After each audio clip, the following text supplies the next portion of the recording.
Good morning, everyone. Good morning, and Merry Christmas, Happy New Year. It's coming. Yes. Let's all stand and let's sing. I am open and ready to receive. Here we go. I am open. I am open. I am open to receive the love that's you and me. I am open. I am open. I am open. I'm open to receive the love that's you and me. You are open. Look at someone and say, you are open, you are open, you are open, we are open to receive the love that's you and me. You are open, you are open, you are open, you are open to receive the love that's you and me. Let's sing it for the world. We are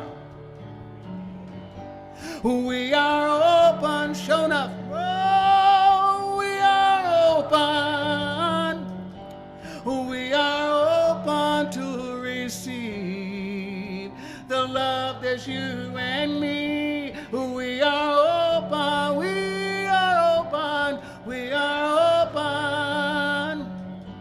We are open to receive the love that's you and me. You and me. The love that's you and me. The love that's you and me.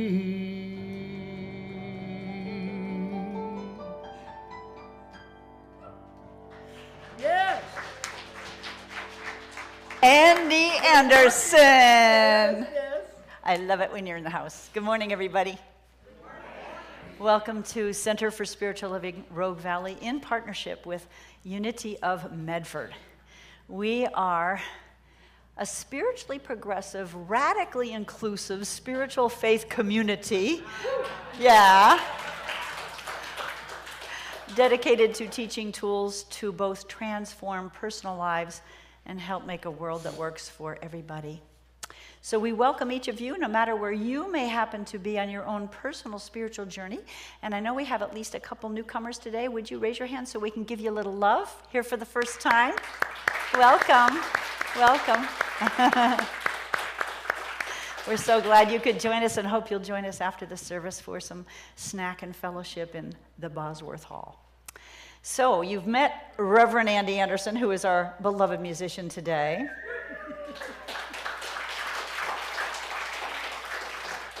Our pulpit practitioner this morning is Carol Wythe. She'll be lighting our Advent wreath.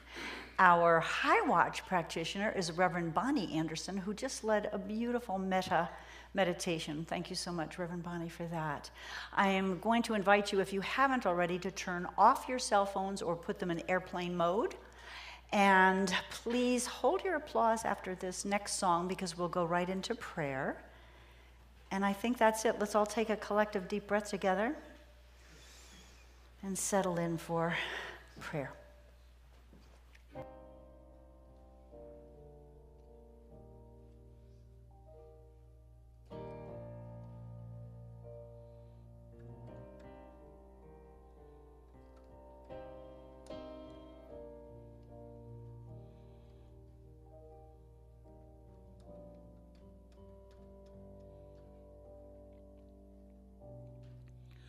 God is all there is.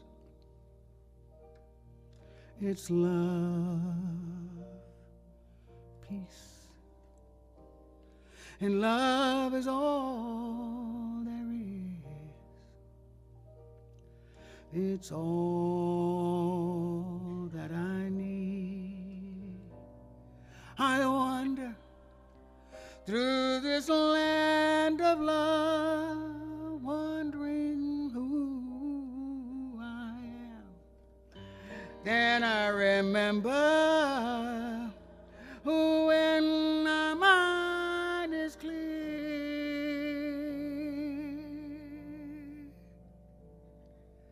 God is.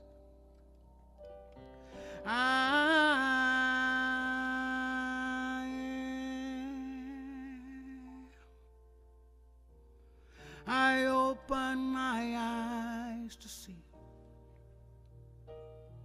I'm whole, I'm perfect, complete. There's nothing I need to find. All I need is right where I am. So I let God's love surround me. I am wrapped in the arms of the one, and I see nature's beauty all around me. I feel, I know I know I'm one with the power, I'm one with the glory. It lives inside of me. I don't have to worry, never fear. My mind is clear. I know my faith is strong. I'm right where I belong. I know just who I am. And so I celebrate and know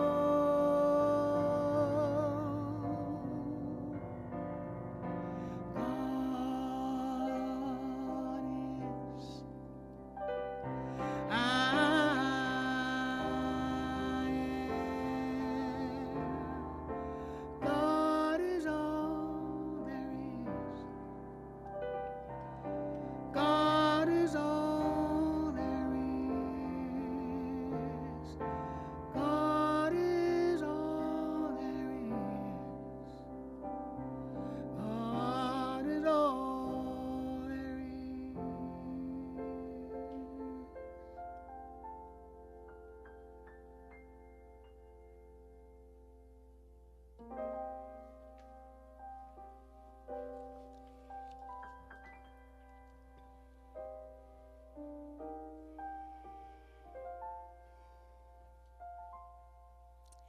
And let us take another collective, deep breath, centering ourselves in that oneness that surrounds us. As I know, for each and every one of us, there is one power, one presence, one life. And that life we call by many names, but there is only one. And through that oneness with Divine Spirit, we are one with each other, inseparable, and love and harmony and peace. We revel in the beauty that is in our inner hearts, our inner spirit, and we just know that the goodness that is our only source flows from within to without. And in this day, this moment, I know and I'm grateful for each and every one of us and the individual part we have to play in this divine circle of life that is who we are. I know that Reverend Kimberly is divinely guided to inspire each and every one of us with just exactly what we need. And the beautiful music fills our hearts and our souls with that divine vibration of love and peace. And the sound crew and the kitchen crew and the High Watch person, Reverend Bonnie, and myself, and all of our beautiful community, our beautiful youth group. It's all one, and we all have our part to play, and I am so deeply, deeply grateful for that truth. And I know that in this divine service, it's all perfect and whole and complete. And with that, I ask you to join with me in saying, and so it is. Morning, I'm Carol Wythe. I'm a practitioner here at, I love to say this, CSL, Center for Spiritual Living, Rogue Valley, in partnership with Unity. And I think I think Reverend Kimberly alluded to that today, but I do feel like we are on the cusp of what's coming for the whole world, that we are all one. Now I'm going to cry. Okay, let's get this back together here. I do have the privilege today to light the Advent candle, and it's our second Advent candle of the season. And by the way, that Advent practice is a practice that Unity practiced before we all became one, and now it's our practice.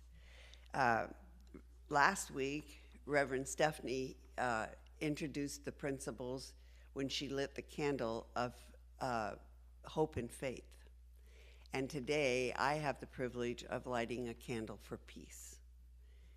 And my reading goes like this. As the Advent journey continues, I seek to embody peace. No matter what might be happening around me, I can rise above that which troubles and distracts me. All that takes my attention away from my spiritual life and my relationship with God. Peace is always mine, an aspect of my divine identity. And when peace feels far away, I take it as a cue to center myself in spirit. I return to the practices that calm my mind and open my heart. And as I relax and enter the silence, I touch the peace and the perfection of God and claim that peace as my own. Returning to activity, I carry peace with me. I bring harmony to my interactions, calm my reactions, and tranquility to every corner of my life. I won't be just peaceful. I will be peace itself. And so it is.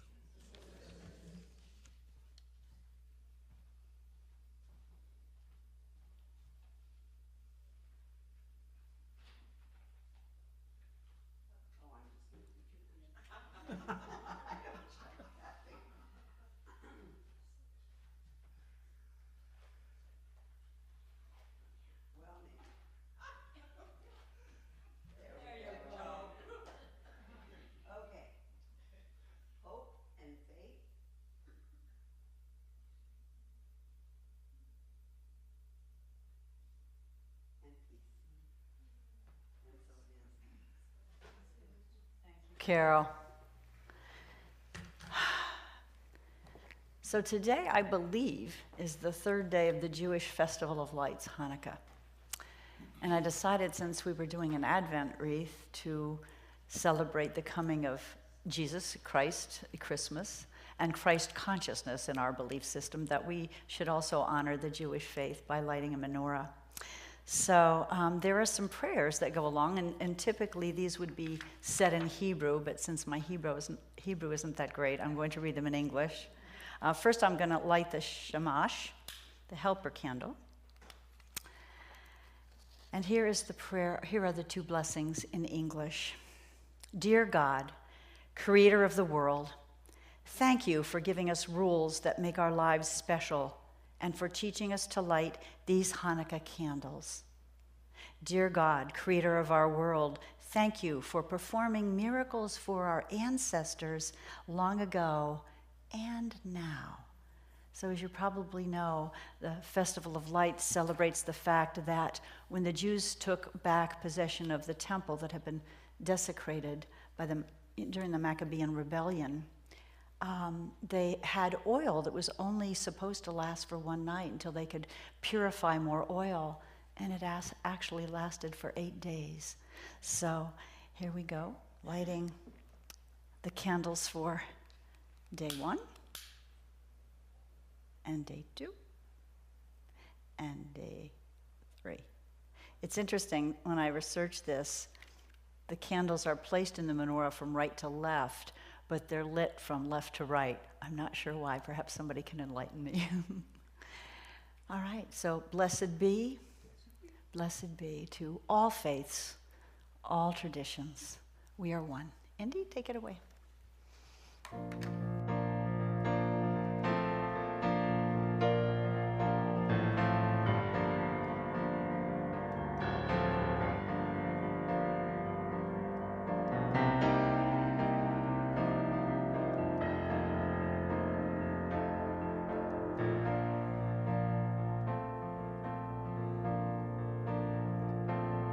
When I love myself just the way I am, I can free my power wherever I am. At any time I can redefine, get a new paradigm, let myself grow and grow. There's only one life, and life is divine. I know it, I claim it, it's mine. I let myself see it start with me. It's perfection that I am. When I see the truth, know the truth, be the truth as me, I release and let go, give love and know. When I love myself just the way I am, I can free my power wherever I am. At any time I can redefine, get a new paradigm, and let myself grow and grow.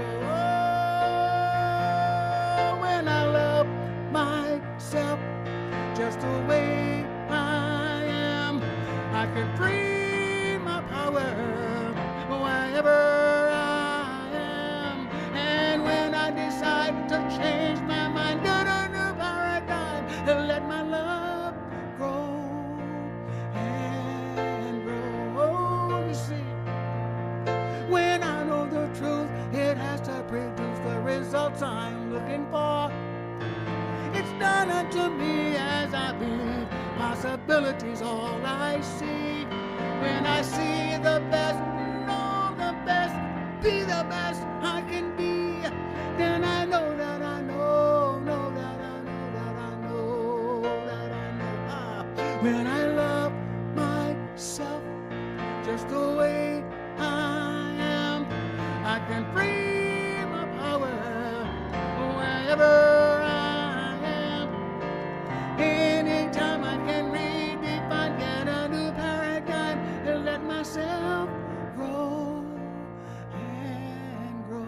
Let my love, let it grow and grow. It's all I am. Let it grow and grow. It's all you are. Let it grow and grow.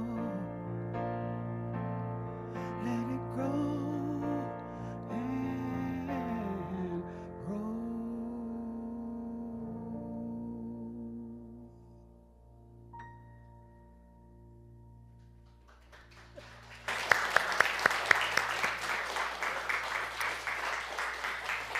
Andy Anderson.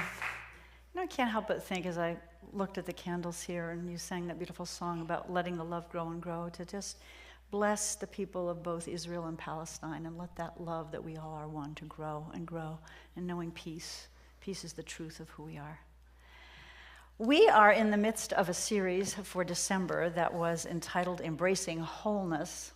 So last week I talked a little bit about what wholeness is. We had some Leonard Cohen lyrics about when the storms of the world overtake the soul. The soul meaning that eternal whole, absolutely complete part of ourselves where we know our values and what we stand for. And sometimes life knocks us off track a bit, yes?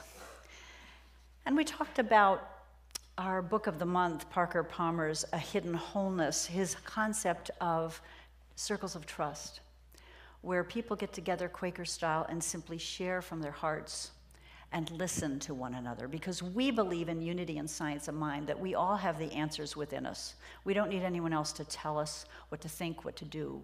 If we get still enough and are supported enough by our community and family around us, we know inside what guidance tells us.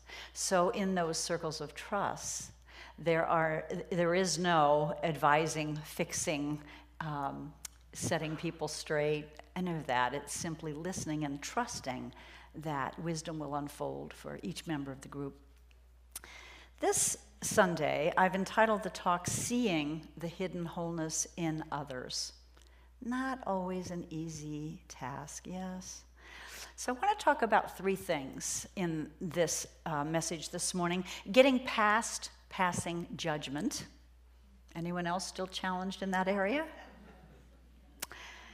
Giving up worry, because, especially with our loved ones or the world in general, we have a tendency in our human reptilian brains to get into a mindset of worry. And when we worry, we're typically saying a prayer for what we don't want, focusing on what we don't want. So getting past worry to, again, focus on the hidden wholeness, to see the hidden wholeness in all people and all events. I'm going to tell you a personal story about my son and how I was challenged to do that when he was in his teenage years. And finally, I want to talk about the role of this idea of wholeness in the prayers we speak for people, because in our affirmative prayer, we turn away from the condition, especially if it's one we don't want, and we look toward the spiritual truth of each person and each situation, which is wholeness, which is perfection. So you with me for that little journey this morning? All right, good. So first of all, oneness. We've already heard oneness talked about this morning. It is really the foundational principle of both unity and science of mind, that God is the only living being, energy, source, whatever. It's all there is. And everything is an emanation of it, including each one of us here. There is no separation in truth. We are one. So unity teaching says things like, it calls God the good. It says our essence is of God. Therefore, we are inherently good. Not just some of us, all of us. And that's sometimes hard to see, yes? For ourselves and for others. Bonnie did this most beautiful prayer, this metta prayer this morning, where she had us pray for happiness and peace and so on, for people that we're close to, people we hardly know, and then people that we're challenged by. It is challenging sometimes to remember that everyone on the planet is an emanation of the divine, is good. Despite the actions, we surely have free will, and we sure make dumb things, dumb movements sometimes, don't we? So, judgment.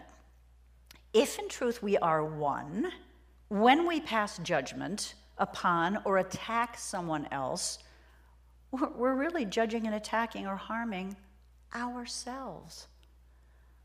The ego wants to project always, right? We see something in someone else, and the ego wants to project blame and shame and judgment. But are we really ever at peace when we do that? Not so much, right? So, the Bible in Matthew, Jesus talks about this. He says, for with the judgment you pronounced, you will be judged. Why do you see the speck in your brother's eye, but you don't notice the log that's in your own eye? First take the log out of your own eye, and then you will see clearly to remove the speck from your brother's eye. Yeah. A Course in Miracles speaks again and again throughout the textbook about forgiveness, the importance of forgiveness. It's the only way, we're told, to achieve peace. The only way, bar none. Here's a quote from the Course. You are very capable of wearying yourselves The strain of constant judgment is virtually intolerable. Anybody feeling that? I do. Look with peace upon your brother, and God will come rushing into your heart in gratitude for your gift to him. I was reminded this week of the work of Byron Katie, which is literally called The Work. And if you're not familiar with her, you might want to Google. She's an amazing being. She experienced enlightenment herself, and she is an enormously gifted counselor and teacher. So the work works something like this. If you're judging or complaining about someone in your life, let's take an example. Mary is feeling like her husband John is not listening to her, which is probably happens frequently in couples, maybe both ways. And being counseled by Katie, she says, John just never listens to me. And Katie will ask her to do what's called a turnaround. Come up with 3 ways that statement is actually true in opposite. So 3 possibilities in this case might be for Mary to say, I don't listen to myself. Or to say, I don't listen to John. Or to simply say, John does listen to me. And then she's encouraged to look for evidence of that. Because the very first step is, John doesn't listen to me, and Katie will say, is that true? Is that really true? You know?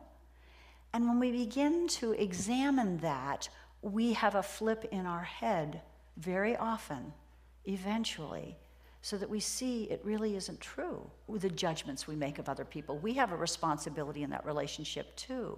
And we can come to a place of peace instead of that turmoil. Lovely work on the planet by Byron Katie. Another little way to do this, of course, and you've probably heard this, you know the old thing about when you point a finger in judgment or blame at someone else, there are 3 pointing back at you. Another little technique is to say, if I'm judging somebody for being egotistical or self-righteous or selfish, to say, where does that quality that I'm seeing in the other person live right in here? And to journal about that. Because when we can forgive ourselves for that, it becomes much easier to forgive someone else who's exhibiting that quality. And remember, spiritually speaking, this is so hard to remember because our little egos get up in arms when they feel like they've been dissed or betrayed or judged or put down. Spiritually speaking, we cannot be harmed. I mean, the old expression, sticks and stones can break my bones. I don't mean any of that. Any of it really can change the changeless nature of who we are as souls, as eternal beings, as emanations of that one eternal light, right? I mean, and I don't mean to belittle tragedies and betrayals and abuse. I mean, we really do suffer. But even when we suffer, there's a part of us that was untouched by anything that was done to us. And I think it helps to remember that, not only for ourselves, but for others as well. I love what the Course says, you know, that every action is either an expression of love or a cry for love, a cry for help and healing. That helps me remember when someone's behaving in a way that I want to say, oh boy. So it's our choice to be free from suffering. It is our choice. As I allow Christ's vision to look through my eyes, I live in a place of oneness, of knowing oneness. Christ's vision, meaning that vision that Christ had where he knew I and the Father are one. He knew there was no separation. It is not I, but the Father within who doeth the work. So that's just a couple tools about getting past passing judgment. I'm afraid it's probably a lifelong task. I think we get better at it. I think we can do the turnaround that Katie talks about more quickly, but it comes up, right? And part of it is that reptilian brain. You know, we were born with this sense of what's wrong so that we can protect ourselves. So I think the question is to recognize when we do those judgments, go to the sense of compassion, go to the sense of looking at our own shadow and releasing it again and again and again. So the second part of what I wanted to talk about was giving up worry. This came up this week because I have a dear friend who is experiencing a real hard time with their teenage son. and supporting this person. I have so been there. And so I called my son this week and I said, sweetie, would you mind if I shared your story? He goes, not at all. I said, you know, we're broadcast on YouTube and Facebook. He goes, that's okay, Mom. And I'm going to be talking about this and this and this. That's okay, Mom. Because I think he realizes that his story, hopefully, can be a lesson of hope for anybody who's experiencing this with a loved one. So when Tone's dad and I divorced, he was 11 years old. His sister was 15. And that, coupled with some things that happened when he was younger, because we all get hurt, you know, by babysitters or whatever, he had a very, very hard time. And unfortunately, his dad and I had different parenting philosophies, so he had two households and it was very confusing. I was more the iron-fisted one, believe it or not. And so I kind of became the enemy a bit, you know. And he got into all kinds of trouble. Oh my goodness, did he. Drugs. One night, in the middle of the night, I got a call from the police. He had been staying at his dad's and his dad wasn't home. And the police called me, and he was probably maybe 15 at the time. We have your son in custody. We're about to charge him. He and his friends were stealing street signs, and the amount they've stolen, stored in Dad's backyard, by the way, could be a felony. Would you like to come down to the police station to see him before we put him behind bars? Well, that was one of my high moments of life. So I went down, and they were trying to scare him. They didn't put him behind bars. They released him into my custody. And the cute part of this is, if there is a cute part to this, he said to me, Mom, honest, we didn't steal any stop signs because we didn't want anybody to get hurt. I don't know whether to find that comforting or not, my dear. You know? So at 16,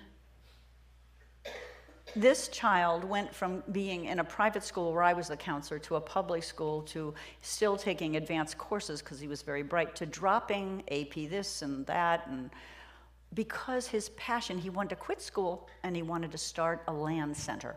He was going to build computers and open a LAN center where young people could come in those days and play networked video games. And he wasn't interested in school. So his dad gave him his college fund, much to my chagrin. There's good news later, so you know we won't blame, all right? And he quit school at 16, got his GED the next day, negotiated a lease on a building, built 21 computers, and opened his LAN center at 16 years old. Wow. However, it didn't last through the year. He went belly up. And if you can imagine a 16-year-old who did all this and thought he was hot stuff, all of a sudden thought, I'm worthless, I'm a failure. He went into a depression. It was really, really, really a hard time. I get confused about the timeline of this, but at some point, I guess he was 17, he got a job in Amsterdam. Now, mind you, I told you he had a drug problem, right? He got a job in Amsterdam through the embassy because he had all these Cisco certifications for computer and tech stuff, and they thought, this is great, I guess, and hired him. He got there, and when they saw his paperwork that he was only 17, they said, we can't hire you. You're not, in the European Union at the time, you had to be 18. So and he left with the whole warrant for his arrest still out, like the court date not having happened yet. So when he wanted to go, I was a wreck. You can imagine, I was a wreck. And my therapist at the time, I wanted to withhold his passport. The therapist at the time said, Kimberly, give him his passport. He'll go get another one. He's smart. But write him a letter. And so I did. I gave him the passport, and I wrote a letter explaining how I thought he was off track, and here's what was going on, and also describing the hidden wholeness that I saw in him. The light that I saw in him, what I felt he was capable of. So, as you know, he went off and then came back. Stayed for a bit with his sister and finally came back and faced the court charges and all that. It all worked out okay. He became a realtor at 19. Was the youngest realtor in Arizona that year to actually close on a house, and then the housing market fell. And again, we had suicidal thoughts. We had just awful, awful experience of worthlessness of this kid who was in a bright light. So eventually having spent his college fund on the land center, he went back to school, community college, transferred to ASU, got his, undergraduate degree, got accepted to law school at U of A, graduated with honors law review, and is now practicing law, married with 2 beautiful daughters. His wife's an attorney. And he said to me when we talked this week, I get chills and said, I'm telling you this, he said, Mom, the fact that I opened that land center at 16, despite the fact it didn't succeed, every single firm that I applied to and interviewed with was so impressed with that. They could see his strength despite, and they probably didn't know. I mean, all of his, misdemeanors that never became felonies were as a juvenile. There was also a DUI. He wasn't drunk, but he was underage. So any blood alcohol, it was really. So let me share with you some of the tools I used, which I am now sharing with my friend, that got me through trying time with him. I loved him and love him so much. And can you shape, the saying that, I don't know if it's true of boys and girls, it probably is, that their brains aren't fully developed till they're 25. So I used to say, I'll breathe when he turns 25. It actually happened when he was about 23. So this is an affirmation I used, and I share it very often with clients who are dealing with worries over children. I shared it with my friend this morning. And it actually comes from a Unity couple. I think they were ministers. It's called Child of Light. Child of light, I bless you. I think of you and for you, not in terms of what I think you need, should do, or do. I lift up my thoughts about you and catch a new vision of you. I see you as a child of light, guided and directed by a perfect spirit that leads you unerring on a path just right for you. I see you strong and whole, blessed and prospered. I see you guided. I see you capable and successful, courageous, confident, free of bondage of all kind. I see you as the spiritual, perfect being that you are. Child of light, I bless you. And I just realized as I read this now, this all came true. The second tool I want to share with you is one I'm sure most of you are familiar with. It is Unity's prayer of protection. So this is a prayer I prayed for him, and I offer it as a possibility for you to use for anyone you're concerned about. And it can be done for us, for me, or someone else. So it goes like this. I would say, Tony, the light of God surrounds you. The love of God enfolds you. The power of God protects you. And the presence of God watches over you. Wherever you are, God is. And sometimes we add, and all is well. So, seeing the hidden wholeness in others and giving up worry, not an easy task. I also wanted to share with you a story from Parker Palmer. Again, that, until someone's ready to shift, they're not going to shift. As much as I wanted this kid to wake up and grow up, it wasn't going to happen on my timetable. And some of the things that happened in the meantime shaped him for the future in a good way. So this is from Parker Palmer. I'm going to read you. It's an experience he had that really left a mark on him. He writes, one morning I discovered a cocoon in the bark of a tree, just as the butterfly was making a hole in the case, preparing to come out. I waited a while, but it was too long appearing, and I was impatient. I bent over it and breathed on it to warm it. I warmed it as quickly as I could, and the miracle began to happen before my eyes faster than life. The case opened, the butterfly started slowly crawling out. And I shall never forget my horror when I saw how its wings were folded back and crumpled. The wretched butterfly tried with its whole body to unfold them. Bending over it, I tried to help it with my breath, in vain. It needed to be hatched out patiently, and the unfolding of the wings should be a gradual process in the sun. Now it was too late. My breath had forced the butterfly to appear all crumpled before its time. I struggled desperately, and a few seconds later, it died in the palm of my hand. That little body is, I do believe, the greatest weight I have on my conscience, for I realize today that it is a moral sin to violate the great laws of nature. We should not hurry, we should not be impatient, but we should confidently obey the eternal rhythm.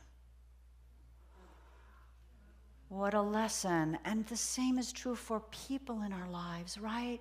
To trust the eternal rhythm, to trust they're on their own path, to be patient, to support, but not to push, not to condemn, not to advise, fix, save, set them right, because it doesn't work. We've all tried. Yeah. We end up doing harm instead of help. So giving up worry, seeing the hidden wholeness, a powerful, powerful practice.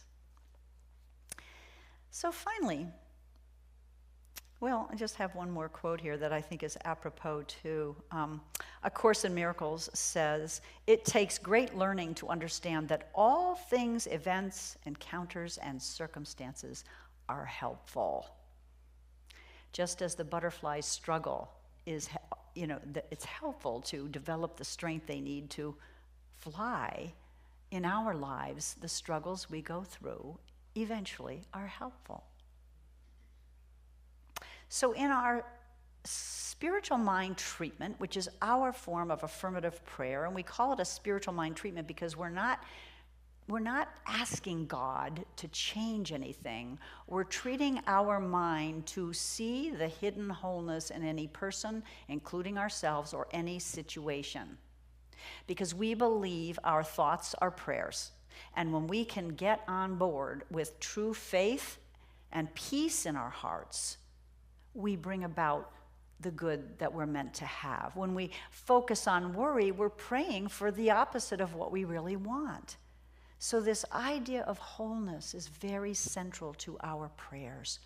To see divine order in the world, even though war rages in the Middle East, in Ukraine. To see health and wholeness in everyone, even if they're ill.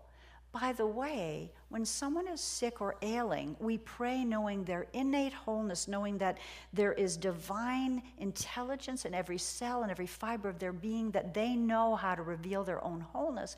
And a healing is not always a cure. We're all going to leave this planet for some reason someday. So sometimes, as much as we desperately want to keep someone alive, their path may be it's time to leave the planet, no matter what age they're at. But we still know the wholeness. Whether they stay with us a while or whether they leave, their eternal spirit is changeless, unable to be harmed, damaged in any way. What a beautiful, beautiful practice to know wholeness for whoever is suffering. You know, I've shared with this before, when my mom was passing, I felt so bad because she had a blood infection and came home from the hospital. She had multiple myeloma, so she was on her decline. But she wouldn't take the antibiotics. They were horse pills, and I tried to. They wanted to keep her in the hospital so that she could be, have an intravenous infusion of antibiotic, and she just wanted to go home. So we took her home. And I crushed up the antibiotic horse pills and put them in applesauce and tried to feed them, hoping she'd be around for a little while, and she wouldn't eat it. And I felt helpless. And my spiritual mentor, my beautiful Reverend Alice Bandy, said to me, "Kimberly, when someone is ready to leave the planet, nothing and no one can keep them here. And until they're ready to leave, nothing and no one can push them off," which was comforting. Yeah. So let's summarize.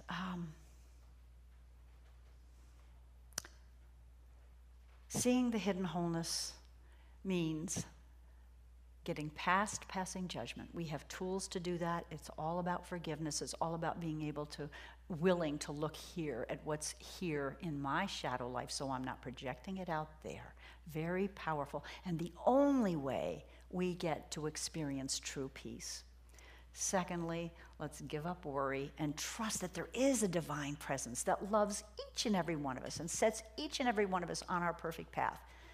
And while as parents, we can set boundaries and we can do the best we can never be perfect, but there's a presence, a power, a divine intelligence that knows even more than we do. And you get a situation where I was suffering so much when Tony was a teenager, to look now and realize that the very things that he struggled with were the very things that made him strong and confident and competent, the very thing that helped him get a job in his chosen profession, and the very thing now that allows him to be a teacher for other people. And finally, let's remember the power of prayer for ourselves and for others. We have an incredible ecclesiastical team in this community. We have 6 ministers and 6 practitioners, and they are available, folks, not just after service for the 5-minute miracle. They are available. Call me, call any of them. Our numbers are all on the website. Sit with us for an hour spiritual coaching session, and we will see the hidden wholeness for you or for anyone that you love. It is a powerful, powerful gift, and it's underutilized. So I want to wrap up with a quote from A Course in Miracles. And I'd like you to just breathe this in. Nothing around you but is part of you. Look lovingly and see the light of heaven in it. See, in other words, the hidden wholeness. Let's go into prayer.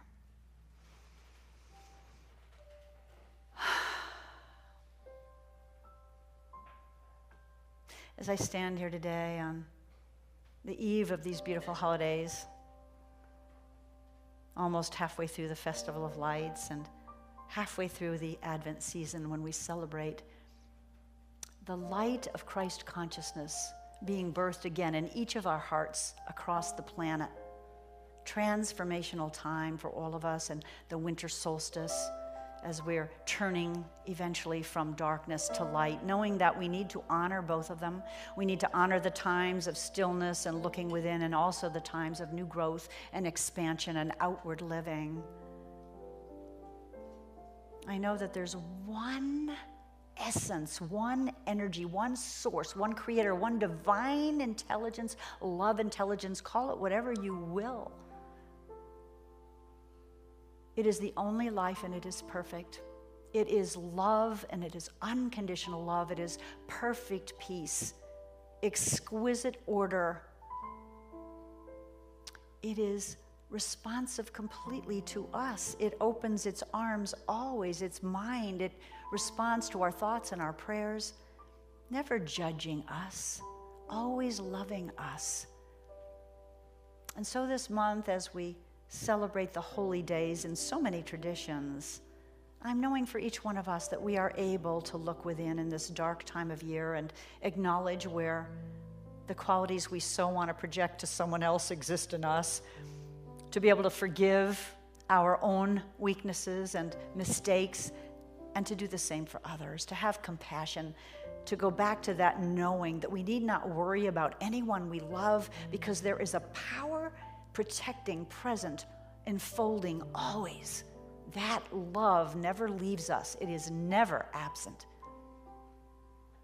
And I know for this community and for communities around the world that we do turn to prayer, blessing every spiritual community, as I like to say, whether they're worshiping this morning in a mosque, an ashram, a synagogue, a temple, out in the woods, or on a yoga mat. We are one. There is one God.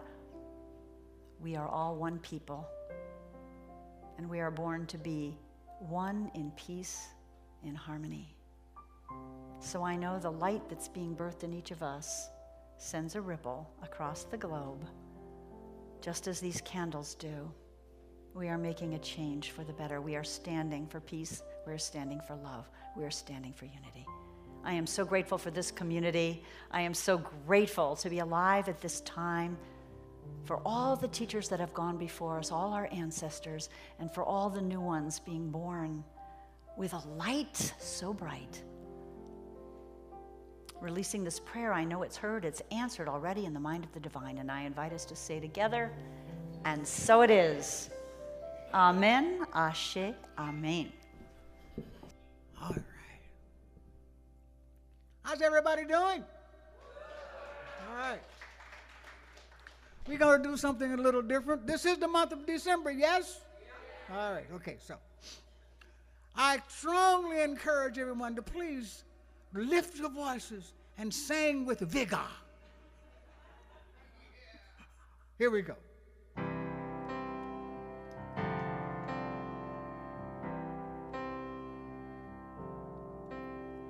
Silent night, holy night, all is calm, all is bright, round yon virgin mother and child, holy infant, so tender and mild, sleep in heavenly peace, sleep in heavenly peace, sleep in heavenly peace.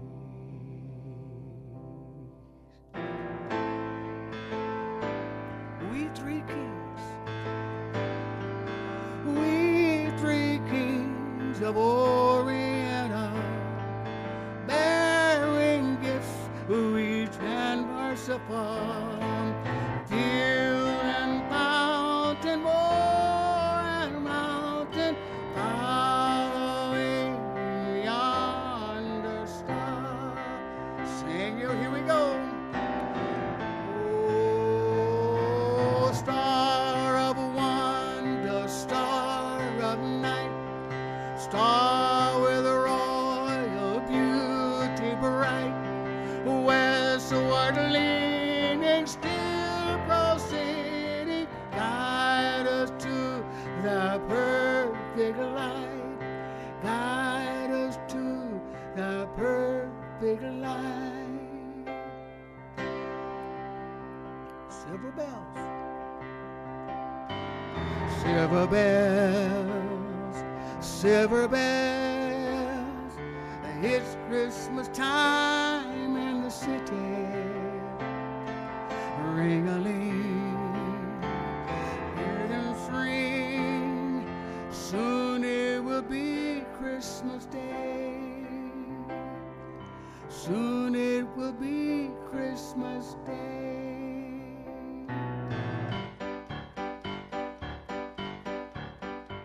I know y'all know this one. Jingle bells? Oh, here we go.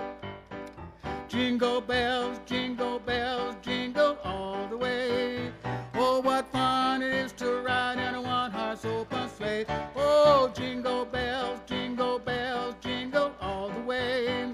Oh, what fun it is to ride in a one-horse open sleigh. Dashing through the snow in a one-horse open sleigh. O'er the fields we go, laughing all the way. Ha, ha, ha, bells on bobtail ring, making spirits bright. Oh, what fun it is to ride, sing along a swing tonight. Oh, jingle bells, jingle all the way. Oh, what fun it is to ride in a one-horse open sleigh. Oh, jingle bells, jingle all the way. Oh, what fun it is to ride in a one-horse open sleigh.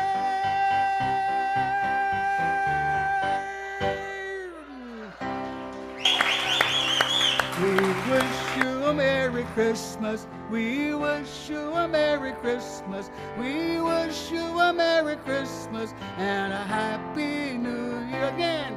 We wish you a Merry Christmas. We wish you a Merry Christmas. We wish you a Merry Christmas and a Happy New Year.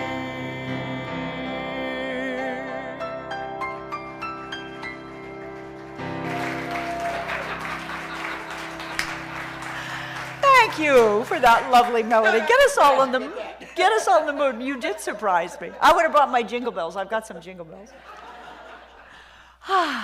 Time now as our ushers come forward. Thank you, Patricia, and I don't know who our other usher is, but they're coming.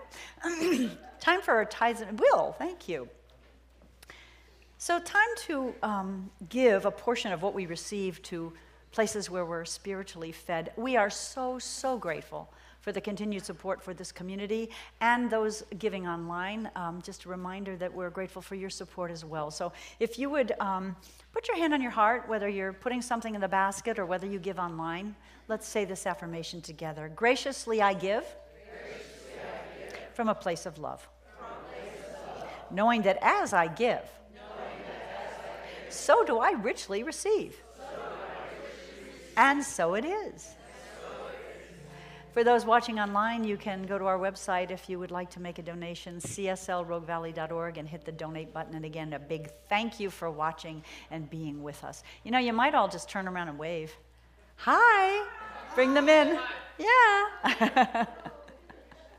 We are one, online and in person. Okay, Andy, take it away. Oh, I am so blessed. I am so blessed. I am so grateful for all that I have. I am so blessed. I am so blessed. I am so grateful. I am so blessed. I am so blessed. I am so blessed. I am so blessed. I am so grateful for all that I have. I am so blessed. I am so blessed.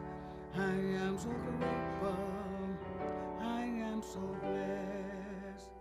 I am so grateful. I am so blessed. We are indeed, huh? Yeah. Couple announcements before we finish up. Last week's Soup Off teen fundraiser, I don't have the exact number, it was well over $1,000 for soup, which means that we will definitely be successfully sending 5 teens to winter camp in January, as well as advisors. Yeah. This community has always been so generous, and Tamara has set up a dedicated space for the littles in there. Take a peek at it. It's becoming a real cozy nook, and I know it's the build it and they will come that, we are holding the doors open, the doors of our heart, our community, and our consciousness for young families to join us, and it's happening. It's happening. Today is Jackie's Jewelry. Jackie Perkins was a member of this community years ago and started this tradition of bringing in gently used jewelry to sell. So we are reintroducing this, I guess, what is it, Viv, now the second Sunday of the month, I guess. Jason Rummel, who is a jewelry maker in his own right, has agreed to take over for Sue. So they're both going to be in there, Sue Van Hoos and Jason. And what a great time to, browse for yourself or buy a gift, a holiday gift for somebody you love. There's some real treasures in there. Most of it's love offering. I think some of it might be priced. The men's group will meet here tomorrow at 11 a.m. That's their new time. If you have donations, we're supporting Northwest Seasonal Workers Association Holiday Drive. There's a bin in the social hall for food items, for gift cards, for clothing or whatever, for checks if you just want to give money. And they are not collecting until next Sunday, so please, there still is time if you didn't think to do something this week to bring in your items. There's a list in the newsletter of different food items, especially that they're looking for. We apparently, not only did we have a lovely Thanksgiving potluck here, but the powers that be in the community have decided we're going to do the same thing on Christmas Day at 1 o'clock. So if you're wanting a place to go Christmas Day or without family, there's a sign-up sheet in the social hall for bringing. And thank you, Anita and Kathy, for organizing that. Sounds great. I will not be here, but I think a lot of people would love to do that. I think that's it. You can sign up for our weekly e-newsletter in the social hall if you're not getting it in Bosworth Hall. Remember that there's a prayer box in the back where our practitioners pray all month for you. There's a unity prayer box in here where you get prayed for a whole month by Silent Unity, as well as the Unity folks here. And I think that's it. I'd like to read you one quote and then invite our practitioners to come on up here because they're going to be available for prayer. Practitioners and ministers, am I forgetting something? No. Practitioners and ministers, come on up. Remember that they're available after service. Do not leave here with somebody you're worried about or something heavy on your heart. They're here to pray with you and see the hidden wholeness in your loved ones. Let's say this benediction aloud together after me. Something wonderful is happening through me right now. It is this thing called life. Life is in my mind. Life is in my body. Life is in my affairs. I accept it. I bless it. And I share it. Just the way it appears. And just the way it appears not. Thank you, life. Thank you, life.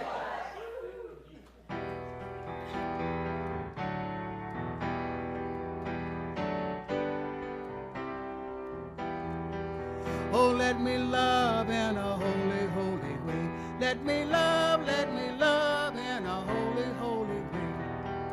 Oh, let me love in a holy, holy way. Let me love in a holy, holy way. Oh, let me serve in a holy, holy way. Oh, let me serve in a holy, holy way. Oh, let me love in a holy, holy way. Oh, let me love in a holy, holy way. Oh, let me serve in a holy, holy way. Let me serve in a holy, holy way. Oh, let me love in a holy, holy way. Let me love